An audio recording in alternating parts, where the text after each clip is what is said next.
शिक्षक भर्ती परीक्षा को लेकर के बात की जाए तो बिहार राज्य में ये अब तक की सबसे ज़्यादा पदों पर होने वाली भर्ती परीक्षा होगी। और यहाँ पर हम बात करने वाले हैं कि किस तरीके से जब हम एक बिहार स्टेट के बारे में बात करें और वहाँ पर आप किसी भी स्टेट से क्यों ना हो बिहार के अलावा, ऐसे में आप आवेदन कैसे कर सकते हैं, क्या कुछ एक प्रक्रिया जो है वो होगी।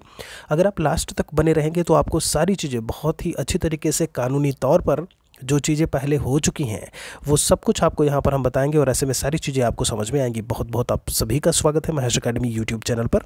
अगर आप चैनल पर नए हैं तो चैनल को सब्सक्राइब करना बिल्कुल से नहीं भूलिएगा। यहाँ पर ये जो स्क्रीनशॉट है मैंने थोड़े थोड़े अंश यहाँ पर रखे हैं अलग अलग, आपके जो भी अभी तक एक कानूनी प्रक्रिया हुई है और उसी के आधार पर हम आपको ये बात बताएंगे। सबसे पहले ये आपका जब हम 7वें बहाली को लेकर के बात करते हैं, जो 7वां चरण है, 6 चरण इसके पहले क्या होता था, जब हम बिहार में नियुक्ति को लेकर के बात करें, शिक्षक भर्ती प्रक्रिया की बात करें तो आपका जो सेंट्रल टीचर एलिजिबिलिटी टेस्ट है सीटेट, उसके मार्क्स जो एकेडमिक होता था उसको मिला करके फिर वहाँ पर शिक्षक बन जाते थे।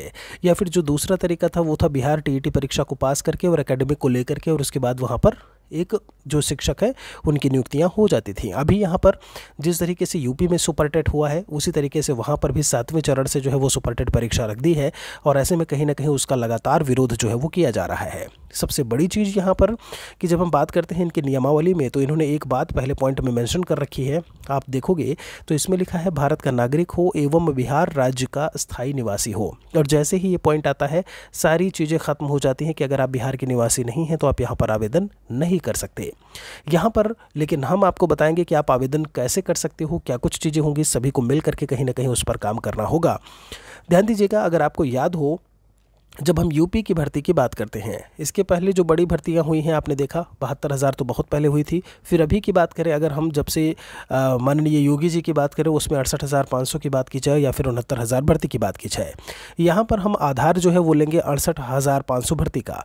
जो इस समय आप शासनादेश देख पा रहे हैं, आप बाकायदा गूगल पे सर्च करेंगे शासनादेश संख्या 32/15/11/2018, उसमें कई सारी चीज़ें मांगेगा, कई सारा डिपार्टमेंट यूपी का देगा तो उसमें बेसिक शिक्षा विभाग को आप चुन लीजिएगा, उसमें भी शासनादेश संख्या आपका मांगेगा, वो दे करके आप वहाँ पर एंटर करेंगे तो वो शासनादेश उस समय का जो है आपके सामने आ जाएगा, या गूगल पे सर्च करेंगे तो भी मिल जाएगा।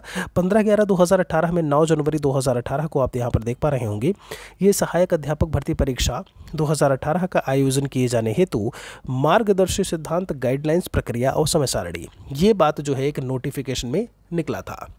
हम आपको बता दें इस नोटिस के आधार पर अगर बात की जाए तो ये तो सारी चीज़ें थी, इसमें जो आपका आवेदन के लिए न्यूनतम अर्हता दिया हुआ था जरा ध्यान दीजिएगा, मतलब एक आपकी मिनिमम क्या कुछ एजुकेशनल क्वालिफिकेशन हो सकती है कि आप यहाँ 68,500 में आवेदन कर सकते हैं।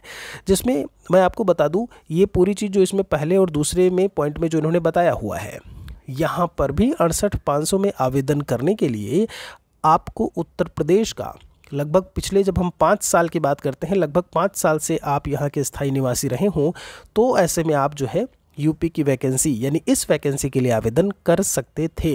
ध्यान दीजिएगा कितना 5 साल का स्थायी निवासी ऐसे में मांगा हुआ था। यहाँ पर हम आपको बता दें जब ये इसका रिटन एग्ज़ाम हुआ, इसका जब पेपर हुआ तो ऐसे में यूपी के स्टेट वालों ने तो अप्लाई किया ही किया। यहाँ पे अदर स्टेट्स की बात की जाए तो वहाँ अन्य राज्यों के जो स्टूडेंट्स थे उन्होंने यहाँ पर आवेदन किया और उन्होंने परीक्षा पास की। लेकिन हुआ ये जब उनकी काउंसलिंग प्रक्रिया होने लगी तो वहाँ पर ये बात निकल करके सामने आई कि आप तो यूपी के निवासी हैं नहीं, 5 साल से आप हैं नहीं ऐसे में, तो ऐसे में आपको बाहर किया जाता है। और वो चले गए कहाँ पे, जब हम माननीय आपके हाई कोर्ट की बात करते हैं, इलाहाबाद हाई कोर्ट की बात करते हैं, वहाँ पर आप बाकायदा सर्च करेंगे। जैसे यहाँ पर ये सर्च करके चीज़ें जो मैंने ये एक PDF के फॉर्मेट में रखी हैं, आपको करना क्या है, आप देखेंगे जो यहाँ पर रिट करके लिखा हुआ है केस रिट रिट नंबर 4714, इसी को गौर करिएगा। जो रिट नंबर दिया हुआ है 4714 ऑफ 2019 और आप डेट देखिएगा, डिलीवर्ड देखिए 2 मई रिजर्व डाउन 2 मई 2019 की ऐसे में और डिलीवर हुआ है 8 मई 2019 को। ठीक है, गौर करिएगा इसमें क्या कुछ था।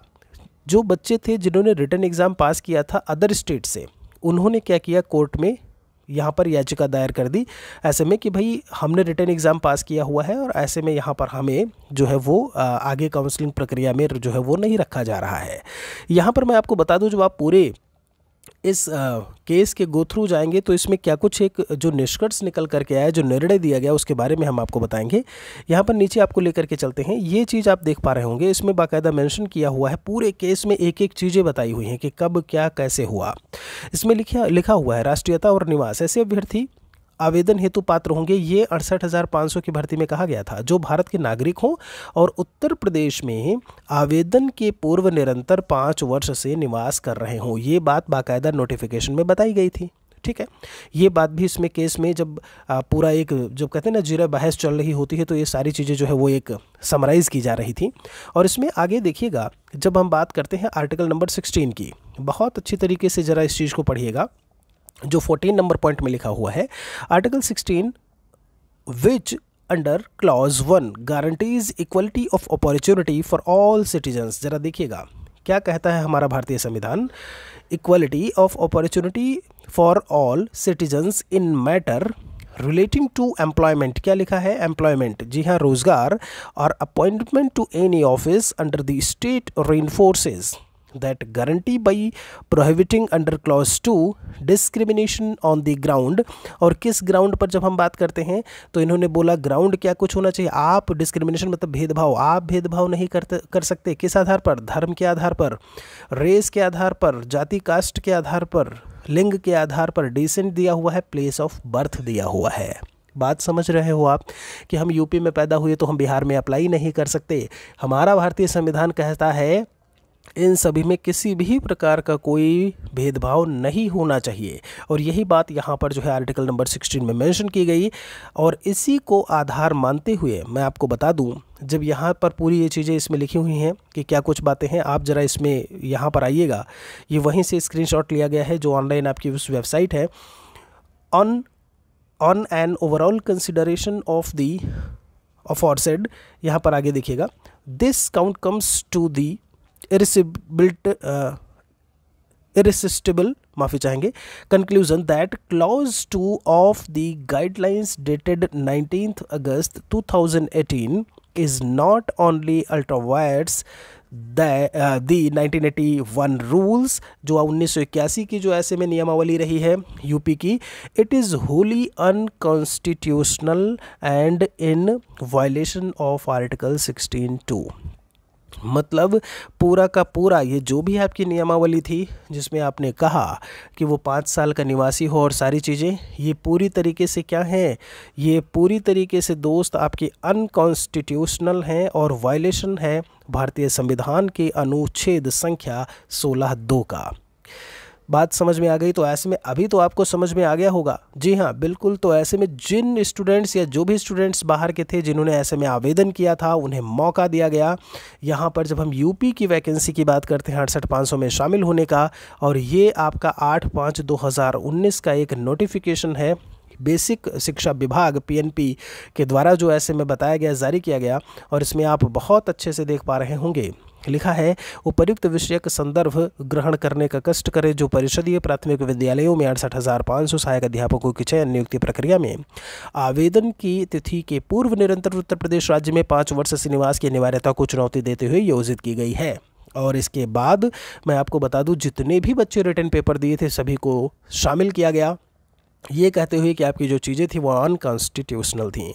तो उम्मीद करते हैं कि ये यूपी की ही इतनी बड़ी भर्ती थी जिसमें सभी स्टेट, यूपी ने भी मना किया हुआ था जिस तरीके से बिहार मना कर रहा है, ठीक है, वैसे यूपी ने भी मना किया था, लेकिन यहाँ पर सारी चीज़ें जो है वो सामने निकल करके आ रही हैं। अब आगे सवाल ये बनता है कि किस तरीके से आप इसमें शामिल हो सकते हैं। तो मैं आपको बता दूँ, जैसे ही इसका नोटिफिकेशन आता है, ध्यान दीजिएगा, बिहार की जब हम इस 7वें चरण को लेकर के बात करते हैं, इसके एग्ज़ाम की जैसे ही नोटिफिकेशन आती है, अगर उसमें यही मेंशन इन्होंने किया हुआ है फिर से कि आपका स्थायी निवासी होना चाहिए, तो ऐसे में एक याचिका तुरंत पटना हाई कोर्ट में जो है वो पढ़नी चाहिए, क्योंकि जब यूपी का मामला था तो यूपी से रिलेट करेगा आपका, और यहाँ पर बिहार से रिलेट करता है तो पटना हाई कोर्ट में एक याचिका जो है वो पढ़नी चाहिए। और ऐसे में कहीं ना कहीं मैं आपको बता दूं, ये सभी चीज़ें कानूनी प्रक्रिया के तहत होकर के चलेंगी, थोड़ा वक्त लगेगा। और ऐसे में जब आप याचिका रिट कहीं भी ऐसे में लगाते हैं, अगर ये याचिका दायर करते हैं, तो कहीं ना कहीं कोर्ट जो है उस भर्ती को ऐसे में पहले ही रोकेगी और उसमें आप ये सारी चीज़ें मेंशन करना बिल्कुल से नहीं भूलिएगा कि यूपी में भी ये वाक़या हुआ था। और एक कोर्ट, चूँकि क्या होता है जब कोई कोर्ट अन्य फैसला दे रही होती है तो ऐसा नहीं है कि यूपी ने बोला, यूपी के इलाहाबाद हाई कोर्ट ने बोला कि ठीक है 16(2) को वायलेट करता है और वहाँ के बोलेंगे नहीं करता है, क्योंकि कॉन्स्टिट्यूशन ऑफ इंडिया पूरे के पूरे स्टेट में लागू होता है। इस चीज़ को बहुत अच्छे से याद रखिएगा। तो पुराना वाला जो फैसला है इलाहाबाद हाई कोर्ट का, वो एक तरीके से आप यूँ समझिए कि बहुत ही बड़े प्रूफ के तौर पर जो है वो एक कागज़ के तौर पर आपका लगेगा, और आप यहाँ पर कहीं ना कहीं फिर से एक याचिका दायर करके और ये काम कर सकते हैं। मतलब आप किसी भी स्टेट से क्यों ना हो, आप यहाँ पर आवेदन कर सकते हैं। बिहार की जो भर्ती आ रही है उसमें आवेदन कर सकते हैं। वीडियो को शेयर ज़रूर करिएगा बाकियों तक भी, कि मौका ज़रूर है, बहुत बड़ी भर्ती है जो आपको बिहार में देखने को मिलने वाली है, तो ऐसे में उसे गंवाइए नहीं। बहुत बहुत शुक्रिया आप सभी का। एक और वीडियो में जल्दी मिलते हैं। जय हिंद, जय भारत, वंदे मातरम।